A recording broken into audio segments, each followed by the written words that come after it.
Today I'm in southeast Galway, about 10 kilometres south of Loughrea, and I'm not too far from Leitrim National School. In the late 1930s, pupils in national schools were asked to collect stories and customs and traditions from their grandparents and elderly residents in the local area. And through that process, a lot of stories were collected that became part of the school's manuscripts collection. And one of the stories that was collected here in Leitrim National School was about three holy brothers. And the story tells us that these brothers were up on Lacken Hill, and the three brothers were looking out across the landscape, trying to find somewhere that they could settle and convert the locals to Christianity. So to find their sites, they decided that each of them would throw a stone, and wherever the stone landed, that's where they would set themselves up. So the first person who threw the stone was Brendan, and his stone landed in the townland of Limepark, which is near Kilbrack.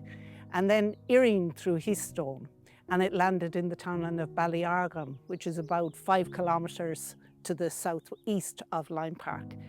And then the last one to throw the stone was Fechine, and Fechine's stone didn't go very far. It landed below Lacken Hill, just outside Abbey. So each of these brothers then set up their community where the stone had landed, and each of them had a well as part of their complex. And they blessed that well and used it for baptism and other purposes. And those wells still exist in this landscape today, and we're going to explore their story as we go along.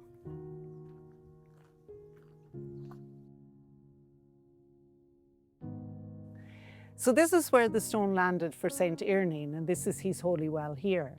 It's known locally as Cork Irene, and it has a long tradition of visiting to the site. A 1942 photograph that was taken by the Irish Tourist Association shows the well as very low to the ground and covered by a millstone, and beside it is a bull-on stone. So the well has changed a lot since that time. Today there's a well house around the well, it's sunken down, and the millstone is on top of the well. And a local man, Paddy Healy, who's aged 84, remembers that that was there in the 1960s. So this surround was built sometime between 1942 and the late 1950s. Other interventions at the well have been about 25 years ago. A FÁS scheme came here and built a wall and enclosure around the whole of the well and an entrance into it from the roadway to protect it from livestock and so forth. This well, again, as I said, is written about in the school's manuscripts collection. And John Fahey, who was born in 1874, was recorded at that time as remembering people coming to the well on the last 3 Sundays in July, and that there would be tents all around here again and huge festivities as part of the Patron Day on Garland Sunday. So the bull-on stone, which is inserted into the wall beside the well 25 years ago by the FÁS scheme, the water within the bull-on stone is known to have a cure for warts. So when the pilgrim would do their rounds and take the water from the well, which they often took home with them to drink as well, they would tie a rag to the tree that hangs over the well. And that rag would have the disease within it. And the theory was that as the rag rots, the person would be cured. So the cures that are known for this well, a local man has told me recently that there's a cure for kidney disease here. And also an expectant mother is in danger of a breech birth, that she will come and wash herself in this well. This holy well is still well known within the local community, and there are certain visits to it at times, but the pilgrimage has died away. The pilgrimage that was very evident in the late 1800s had died out by the 1930s when the school manuscripts collection was written.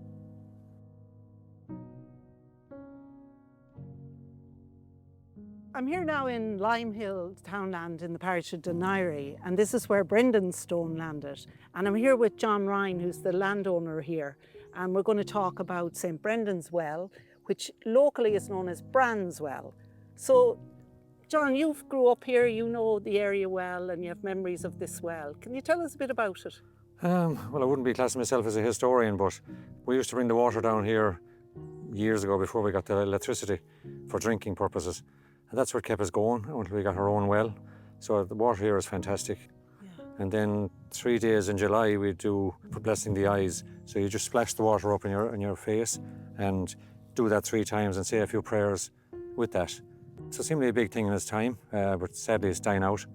So what we have here then is we have a spring well, a very strong spring well, Yep. a big flow coming out of it and very high quality water, as you say.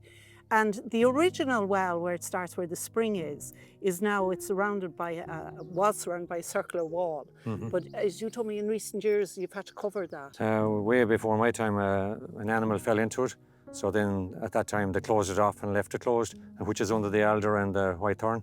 Okay. So, but still the well is feeding from that into a mid well and then into the other well here. So We've a second and a third well nearly here. yeah, as there's well. 3 wells known as here one time.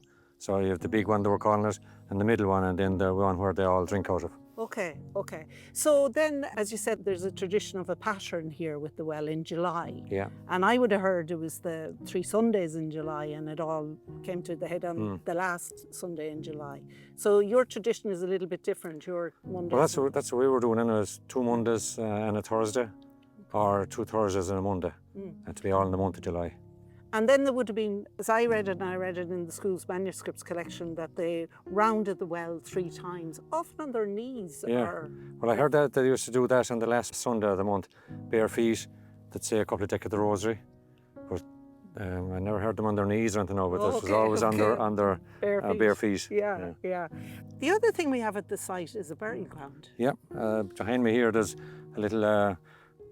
What they call it, a cresham. I think it's just where babies is buried before they were baptised. They weren't allowed into the Catholic graveyards unless they were baptised, so this is where they were buried. There's a good few here, there could be 50 or 60. Right. Now, there's a lot of stones there, I know, so Yeah. they were saying every stone was a baby. Yeah, it's a killeen or children's like burial killeen, yeah, ground. yeah. And then we've a couple of headstones here as well. What's Yeah, this is one seemingly belonged to a priest. Now, we don't know, did he bring it here or did he die here? We're not sure.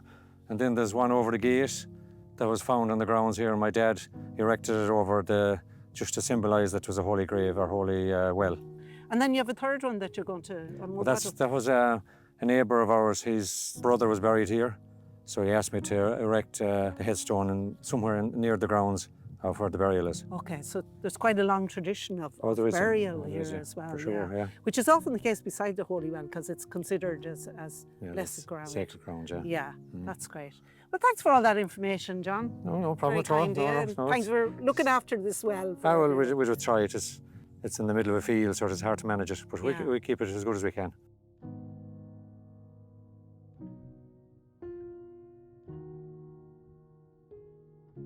I'm here at the third well in our story now, St. Feckin's Holy Well, which is just very close to Abbey village and at the foot of Limehill. So this is where Feckin, the third brother, threw the stone, and it didn't go very far, just to the base of the hill really. And the well that's here, a small hollow, and it's enclosed within a U-shaped stone wall. And Feckin's settlement is believed to be just very close to the well here on the hill beside me. And here is where he was supposed to have his oratory and where he set up his settlement. And in later years, that became community burial ground. And it's believed that during the famine time, there was a mass grave here as well. The well itself then, the pilgrimage at the well, again, like the others, occurred during the month of July and culminated on Garland or Garlic Sunday, when the power of the water was at its strongest. And the pattern or truss around the well would consist of going around the well 3 times and reciting the rosary as they went around. And also here at Feckin's Well, beside it, are 2 penitential stations, which consist of 2 cairns of stone. And they would also have been part of the round or truss at the well. So the pilgrim would go around while reciting the various prayers. And then they would go to the well for the cure. And the cure here at Feckin's Well is a cure for ailments of the eyes. So they would take the water, wash their eyes with it, and sometimes take the water home with them. Today the well, it's not visited as much as it would have been in the past, like the other wells we've spoken about. So again, there were probably great festivities here in the past, but that sort of tradition has died down.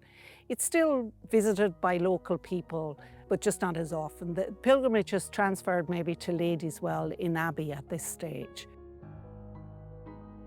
So they're all connected. They're all part of our local landscape here in southeast Galway, and they're still cared for and minded by the community that live around them.